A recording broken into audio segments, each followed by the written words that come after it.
തൃക്കേട്ട നക്ഷത്രത്തിൽപ്പെട്ടവർ ഉപാസിക്കേണ്ടതായിട്ടുള്ള ദേവതകളും അവർക്ക് അനുഗ്രഹത്തിനായിട്ട് ചെയ്യേണ്ടതായിട്ടുള്ള കാര്യങ്ങളും അനുഷ്ഠാനങ്ങളുമാണ്. തൃക്കേട്ട നക്ഷത്രക്കാരുടെ ജന്മനക്ഷത്ര ദേവത എന്ന് പറയുന്നത് ഇന്ദ്രനാണ്. എന്നും ഇവർ ഇന്ദ്രനെ ഭജിക്കണം. ഓം ഇന്ദ്രായ നമ എന്ന മന്ത്രം എപ്പോഴും ഉരുവിടുന്നത് നന്നായിരിക്കും. ഓം ഇന്ദ്രായ നമ.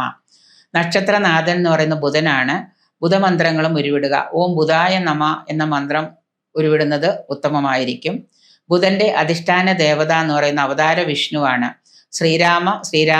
ശ്രീകൃഷ്ണ നരസിംഹാദികളൊക്കെ നിങ്ങൾ ഭജിക്കുന്നത് തൃക്കേട്ട നക്ഷത്രക്കാർക്ക് നന്നായിരിക്കും. തൃക്കേട്ട ഉൾപ്പെടെയുള്ള വൃശ്ചിക രാശിയുടെ അധിപൻ എന്ന് പറയുന്ന ചൊവ്വയാണ്. അപ്പൊ ചൊവ്വയെ നമ്മൾ ഭജിക്കാനായിട്ട് ഓം കുജായ നമ എന്ന് ജപിക്കാം.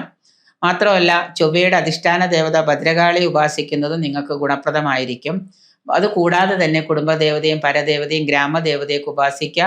ദശാകാലങ്ങളിൽ വരുന്ന ഗ്രഹങ്ങളെയും അതിൻ്റെ അധിഷ്ഠാന ദേവതകൾ ഉപാസനാമൂർത്തിയായിട്ട് നിങ്ങൾ എടുക്കുക. ഇപ്പൊ 20 വർഷത്തെ ശുക്രദശാകാലമാണെങ്കിൽ 20 വർഷവും നിങ്ങൾ ശുക്രനെ ഭജിക്കുക. ഒപ്പം തന്നെ ഈ പറയുന്ന ദേവതകളെയും ഭജിക്കുന്നതും ഒപ്പം തന്നെ നിങ്ങൾ ഓം ഇന്ദ്രായ നമ എന്ന് നിത്യവും ഉരുവിടുന്നതും ഒക്കെ തൃക്കേട്ട നക്ഷത്രക്കാർക്ക് കൂടുതൽ ഗുണം ചെയ്യുന്നതാണ്.